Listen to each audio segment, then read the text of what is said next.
عام قلعہ نہیں ہے، اس کی مضبوط دیواریں اور اندر موجود لشکر سلطان کے لیے ایک بہت بڑا چیلنج بن چکی ہے۔ سلطان کے لوگ قلعے کے اندر موجود جاسوسوں سے خبر حاصل کرنے کی کوشش کر رہے ہوتے، ابھی تک کوئی خاص انفارمیشن انہیں نہیں ملتی۔ اسی دوران ایک اور امپورٹنٹ خبر سلطان تک پہنچتی ہے کہ شہزادہ بالڈوین کی طبیعت مزید خراب ہوتی جا رہی ہے۔ یہاں سلطان کا کریکٹر دوبارہ سامنے آتا ہے۔ وہ اپنے دشمن کے لیے بھی کسی بری چیز کی خواہش نہیں کرتے، لیکن انہیں یہ بھی سمجھ ہے کہ جنگ کے میدان میں صرف جذبات نہیں کیے جا سکتے، اسی لیے وہ اپنے لوگوں کو ہدایت دیتے ہیں کہ راستوں پر نظر رکھی جائے اور کسی بھی غیر معمولی موومنٹ کی فوراً خبر دی جائے۔ یہ سین ہمیں یہ سمجھاتا ہے کہ سلطان صلاح الدین صرف تلوار کے دم پر جنگ نہیں کر رہے، بلکہ وہ ہر قدم سوچ سمجھ کر اٹھا رہے ہیں۔ دوسری جانب کرک میں سچویشن کچھ اور ہی نظر آتی ہے۔ وہاں بالڈوین کی طبیعت اتنی خراب ہو چکی ہے کہ حکیم اسے آرام کرنے کا مشورہ دیتا ہے، لیکن بالڈوین کے ذہن میں صرف ایک ہی بات ہے، کرک۔ اس کی طبیعت اسے اجازت نہیں دے رہی، لیکن اس کا ارادہ ابھی بھی کمزور نہیں ہوا۔ وہ کرک جانے پر زور دیتا ہے۔ اس کا آس پاس کے لوگ اسے سمجھاتے ہیں کہ اگر اس نے اپنی جان کو خطرے میں ڈالا تو یروشلم کے اپنے بادشاہ کے محروم ہو سکتا ہے، لیکن بالڈوین کا آپریشن اتنا گہرا ہو چکا ہے کہ وہ اپنی صحت کو بھی نظر انداز کرنے کے لیے تیار ہے، اور یہی سے ایپیسوڈ کا پریشر اور بات شروع ہو جاتا ہے۔ کرک کے ڈیفینسرز کو ایک طرف سے سلطان صلاح الدین کی فوج کا پریشر ہے، اور دوسری جانب قلعے کے اندر ریسورسز کو بچانا بھی ضروری ہے۔ پانی اور کھانے کا ذخیرہ ان کے لیے سب سے امپورٹنٹ چیز بن چکی ہے۔ صلاح الدین ایوبی کے لشکر کی طرف سے قلعے کی سپلائی کو کمزور کرنے کی کوشش کی جا رہی ہے، لیکن ہر اسٹریٹجی ایکسپیکٹڈ رزلٹ نہیں دے رہی۔ ایک جنگ صلاح الدین کے لوگوں کو یہ بھی پتہ چلتا ہے کہ کرک کے اندر پانی کا ذخیرے کو خراب کرنے کی کوشش کا اثر ویسا نہیں ہوا جیسا وہ چاہتے تھے، یعنی 3 مہینے کا محاصرے کے باوجود کرک ابھی تک اپنی جگہ مضبوط کھڑا ہے۔ اور دونوں یقیناً ایپیسوڈ کا سب سے امپورٹنٹ پوائنٹ سامنے آتا ہے، 3 مہینے سے کرک کا محاصرہ جاری ہے، لیکن قلعہ ابھی تک سلطان صلاح الدین ایوبی کے قبضے میں نہیں آ رہا۔ پھر اگلے سین میں ہمیں دکھایا جاتا ہے کہ سلطان کے کمانڈرز بھی اسی سچویشن کو لا کر فکر مند ہوتے ہیں، لشکر کے ذخیرے ختم ہونے کے قریب ہوتے ہیں، سپاہیوں کی امیدیں کم ہو رہی ہوتی ہیں، اور سب سے بڑا فیصلہ یہ ہے کہ قلعے کے اندر کی اصل سچویشن کا پورا پتہ نہیں چل رہا، لیکن سلطان صلاح الدین ایوبی ہر حال میں وہاں سے قلعے کو حاصل کرنا چاہتے ہیں۔ وہ جانتے ہیں کہ اگر اب پیچھے ہٹے تو کرک کے ڈیفینسرز کو دوبارہ مضبوط ہونے کا موقع مل سکتا ہے، اسی لیے دوبارہ اسی محاصرے پر غور کرتے ہیں۔ سلطان صلاح الدین ایوبی کے لوگ قلعے کی دیواروں کو توڑنے کے لیے انڈر گراؤنڈ سرنگ کا پلان بھی بنا رہے ہوتے ہیں۔ ان کا مقصد سیدھا قلعے کی مضبوط دیوار کو اٹیک کرنے کے بجائے نیچے سے اسے کمزور کرنا ہے۔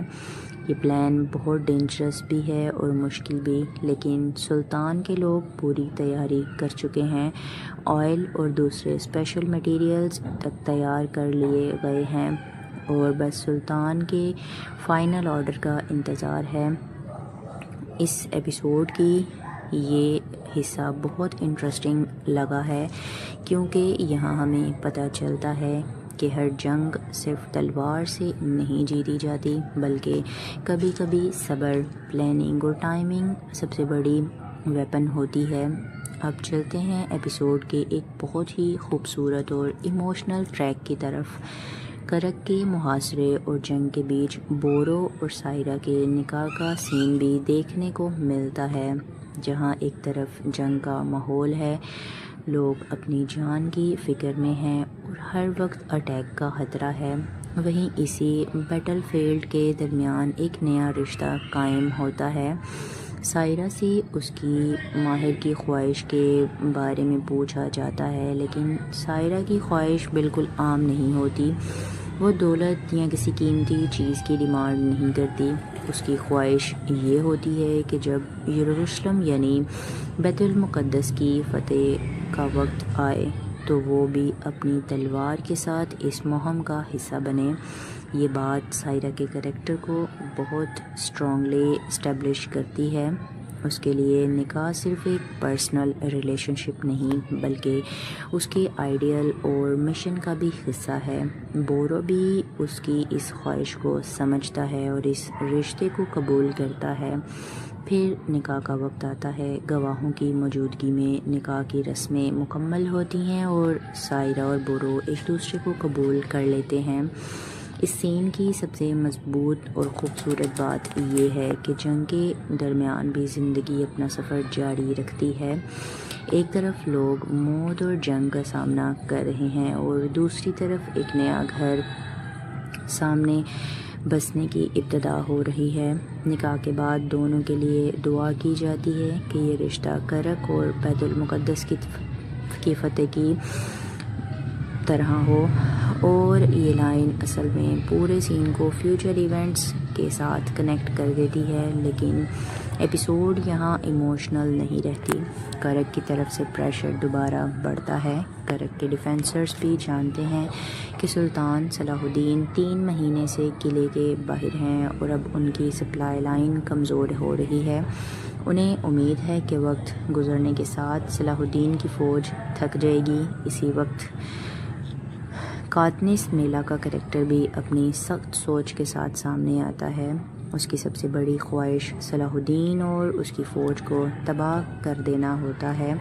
اس کے لیے کرک کی حفاظت صرف ایک ملٹری مشن نہیں بلکہ پرسنل ریونج بن چکی ہے، اور یہاں صلاح الدین اور کینتس میلا کا کانفلکٹ بہت کلیئرلی نظر آتا ہے۔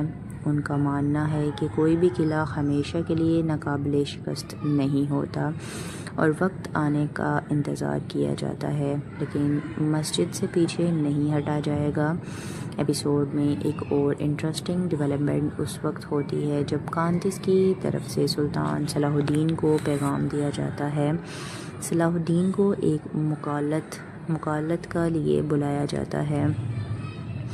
یہاں دونوں طرف کے کریکٹرز کو درمیان سے اچھی طرح سے دکھایا جاتا ہے، لیکن سلطان صلاح الدین کینتس سلطان کی کوشش کرتا ہے کہ کرک کی دیواریں ٹوٹنے والی نہیں ہیں، اور اگر سلطان اپنی جگہ بچانا چاہتے ہیں اور اپنی جان بچانا چاہتے ہیں تو یہاں سے چلے جائیں، لیکن سلطان صلاح الدین کا جواب ان کی پرسنالٹی کو پرفیکٹلی ریپریزنٹ کرتا ہے۔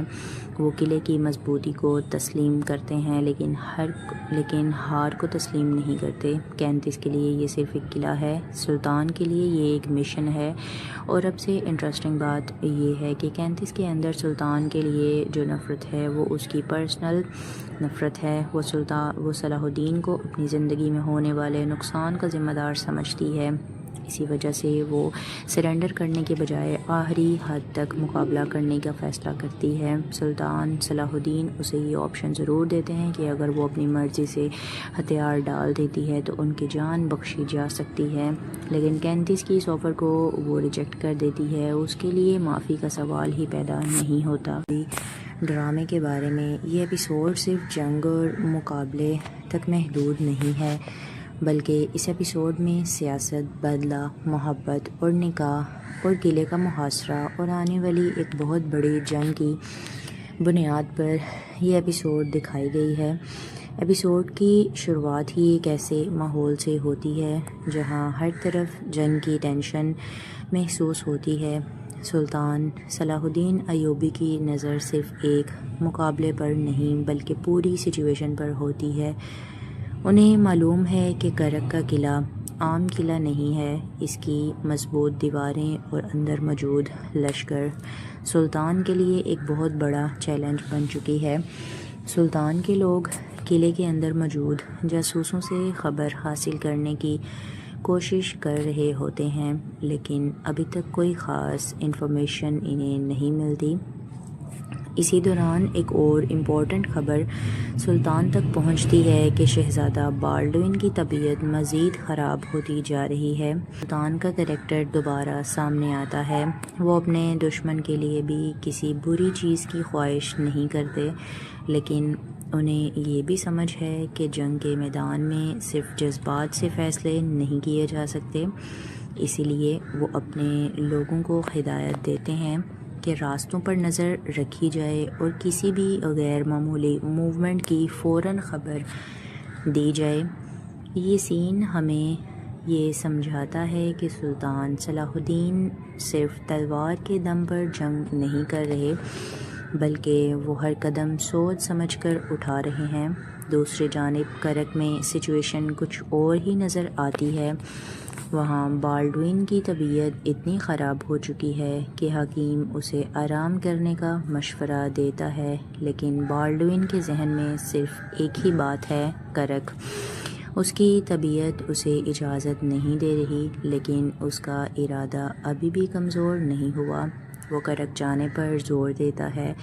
اس کا آس پاس کے لوگ اسے سمجھاتے ہیں کہ اگر اس نے اپنی جان کو خطرے میں ڈالا تو یروشلم کے اپنے بادشاہ کے محروم ہو سکتا ہے، لیکن بالڈوین کا آپریشن اتنا گہرا ہو چکا ہے کہ وہ اپنی صحت کو بھی نظر انداز کرنے کے لیے تیار ہے، اور یہیں سے ایپیسوڈ کا پریشر اور بات شروع ہو جاتا ہے۔ کرک کے ڈیفینسرز کو ایک طرف سے سلطان صلاح الدین کی فوج کا پریشر ہے، اور دوسری جانب قلعے کے اندر ریسورسز کو بچانا بھی ضروری ہے۔ پانی اور کھانے کا ذخیرہ ان کے لیے سب سے امپورٹنٹ چیز بن چکی ہے۔ صلاح الدین ایوبی کے لشکر کی طرف سے قلعے کی سپلائی کو کمزور کرنے کی کوشش کی جا رہی ہے، لیکن ہر اسٹریٹجی ایکسپیکٹڈ رزلٹ نہیں دے رہی۔ ایک جنگ صلاح الدین کے لوگوں کو یہ بھی پتہ چلتا ہے کہ کرک کے اندر پانی کا ذخیرے کو خراب کرنے کی کوشش کا اثر ویسا نہیں ہوا جیسا وہ چاہتے تھے، یعنی 3 مہینے کا محاصرے کے باوجود کرک ابھی تک اپنی جگہ مضبوط کھڑا ہے۔ اور دونوں یقیناً ایپیسوڈ کا سب سے امپورٹنٹ پوائنٹ سامنے آتا ہے، 3 مہینے سے کرک کا محاصرہ جاری ہے، لیکن قلعہ ابھی تک سلطان صلاح الدین ایوبی کے قبضے میں نہیں آ رہا۔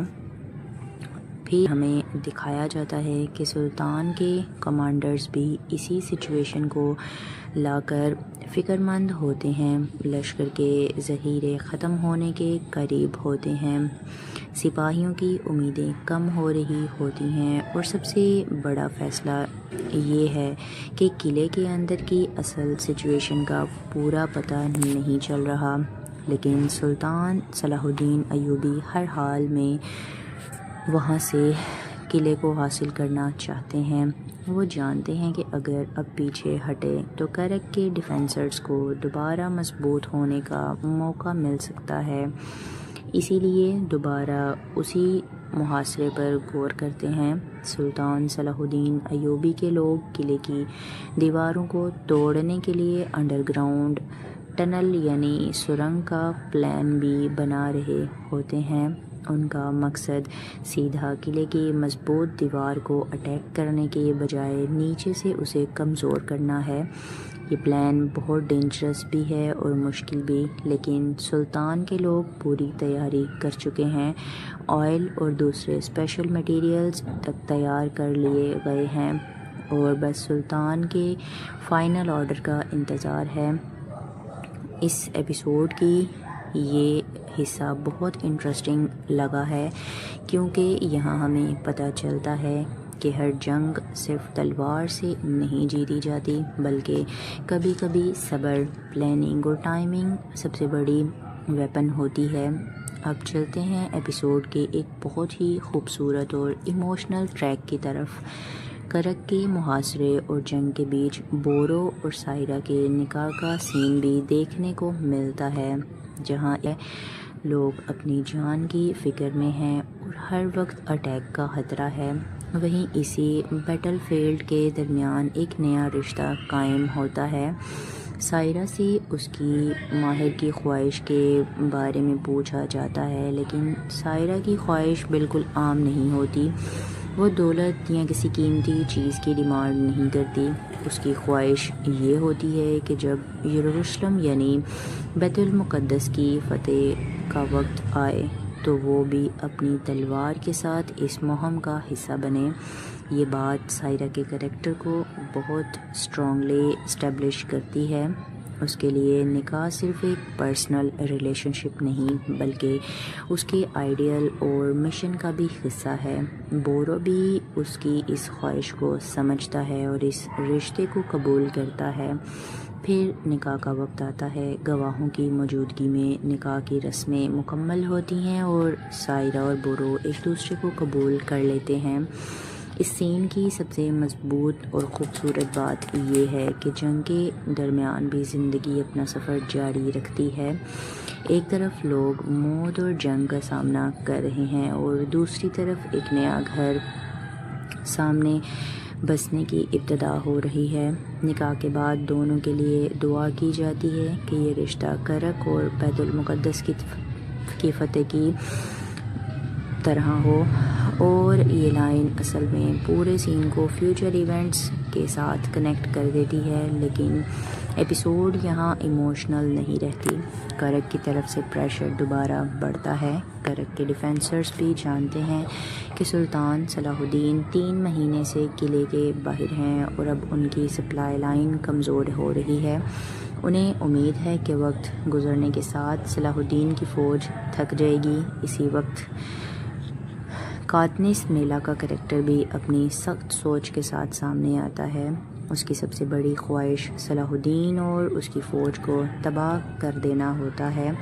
اس کے لیے کرک کی حفاظت صرف ایک ملٹری مشن نہیں بلکہ پرسنل ریونج بن چکی ہے، اور یہاں صلاح الدین اور کینتس میلا کا کانفلکٹ بہت کلیئرلی نظر آتا ہے۔ ان کا ماننا ہے کہ کوئی بھی قلعہ ہمیشہ کے لیے ناقابل شکست نہیں ہوتا اور وقت آنے کا انتظار کیا جاتا ہے، لیکن مسجد سے پیچھے نہیں ہٹا جاتا۔ میں ایک اور انٹرسٹنگ ڈیولپمنٹ اس وقت ہوتی ہے جب کانتس کی طرف سے سلطان صلاح الدین کو پیغام دیا جاتا ہے۔ صلاح الدین کو ایک مکالمت کا لیے بلایا جاتا ہے۔ یہاں دونوں طرف کے کریکٹرز کو درمیان سے اچھی طرح سے دکھایا جاتا ہے، لیکن سلطان صلاح الدین کینتس سلطان کو یہ سمجھانے کی کوشش کرتا ہے کہ کرک کی دیواریں ٹوٹنے والی نہیں ہیں، اور اگر سلطان اپنی جگہ بچانا چاہتے ہیں اور اپنی جان بچانا چاہتے ہیں تو یہاں سے چلے جائیں۔ لیکن سلطان صلاح الدین کا جواب ان کی پرسنالٹی کو پرفیکٹلی ریپریزنٹ کرتا ہے۔ وہ قلعے کی مضبوطی کو تسلیم کرتے ہیں لیکن ہار کو تسلیم نہیں کرتے۔ کینتس کے لیے یہ صرف ایک قلعہ ہے، سلطان کے لیے یہ ایک مشن ہے۔ اور اب سے انٹرسٹنگ بات یہ ہے کہ کینتس کے اندر سلطان کے لیے جو نفرت ہے وہ اس کی پرسنل نفرت ہے۔ وہ صلاح الدین کو اپنی زندگی میں ہونے والے نقصان کا ذمہ دار سمجھتی ہے۔ اسی وجہ سے وہ سرنڈر کرنے کے بجائے آخری حد تک مقابلہ کرنے کا فیصلہ کرتی ہے۔ سلطان صلاح الدین اسے یہ آپشن ضرور دیتے ہیں کہ اگر وہ اپنی مرضی سے ہتھیار ڈال دیتی ہے تو ان کی جان بخشی جا سکتی ہے، لیکن کینتس کی اس آفر کو وہ ریجیکٹ کر دیتی ہے۔ اس کے لیے معافی کا سوال ہی پیدا نہیں ہوتا۔ ڈرامے کے بارے میں یہ ایپیسوڈ صرف جنگ اور مقابلے تک محدود نہیں ہے بلکہ اس ایپیسوڈ میں سیاست، بدلہ، محبت اور نکاح اور قلعے کا محاصرہ اور آنے والی ایک بہت بڑی جنگ کی بنیاد پر یہ ایپیسوڈ دکھائی گئی ہے۔ ایپیسوڈ کی شروعات ہی ایک ایسے ماحول سے ہوتی ہے جہاں ہر طرف جنگ کی ٹینشن محسوس ہوتی ہے۔ سلطان صلاح الدین ایوبی کی نظر صرف ایک مقابلے پر نہیں بلکہ پوری سچویشن پر ہوتی ہے۔ انہیں معلوم ہے کہ کرک کا قلعہ عام قلعہ نہیں ہے، اس کی مضبوط دیواریں اور اندر موجود لشکر سلطان کے لیے ایک بہت بڑا چیلنج بن چکی ہے۔ سلطان کے لوگ قلعے کے اندر موجود جاسوسوں سے خبر حاصل کرنے کی کوشش کر رہے ہوتے ہیں، لیکن ابھی تک کوئی خاص انفارمیشن انہیں نہیں ملتی۔ اسی دوران ایک اور امپورٹنٹ خبر سلطان تک پہنچتی ہے کہ شہزادہ بالڈوین کی طبیعت مزید خراب ہوتی جا رہی ہے۔ یہاں سلطان کا کریکٹر دوبارہ سامنے آتا ہے۔ وہ اپنے دشمن کے لیے بھی کسی بری چیز کی خواہش نہیں کرتے کہ جنگ کے میدان میں صرف جذبات سے فیصلے نہیں کیے جا سکتے، اسی لیے وہ اپنے لوگوں کو ہدایت دیتے ہیں کہ راستوں پر نظر رکھی جائے اور کسی بھی غیر معمولی موومنٹ کی فوراً خبر دی جائے۔ یہ سین ہمیں یہ سمجھاتا ہے کہ سلطان صلاح الدین صرف تلوار کے دم پر جنگ نہیں کر رہے، بلکہ وہ ہر قدم سوچ سمجھ کر اٹھا رہے ہیں۔ دوسری جانب کرک میں سچویشن کچھ اور ہی نظر آتی ہے۔ وہاں بالڈوین کی طبیعت اتنی خراب ہو چکی ہے کہ حکیم اسے آرام کرنے کا مشورہ دیتا ہے، لیکن بالڈوین کے ذہن میں صرف ایک ہی بات ہے، کرک۔ اس کی طبیعت اسے اجازت نہیں دے رہی، لیکن اس کا ارادہ ابھی بھی کمزور نہیں ہوا۔ وہ کرک جانے پر زور دیتا ہے۔ اس کا آس پاس کے لوگ اسے سمجھاتے ہیں کہ اگر اس نے اپنی جان کو خطرے میں ڈالا تو یروشلم کے اپنے بادشاہ کے محروم ہو سکتا ہے، لیکن بالڈوین کا آپریشن اتنا گہرا ہو چکا ہے کہ وہ اپنی صحت کو بھی نظر انداز کرنے کے لیے تیار ہے، اور یہیں سے ایپیسوڈ کا پریشر اور بات شروع ہو جاتا ہے۔ کرک کے ڈیفینسرز کو ایک طرف سے سلطان صلاح الدین کی فوج کا پریشر ہے، اور دوسری جانب قلعے کے اندر ریسورسز کو بچانا بھی ضروری ہے۔ پانی اور کھانے کا ذخیرہ ان کے لیے سب سے امپورٹنٹ چیز بن چکی ہے۔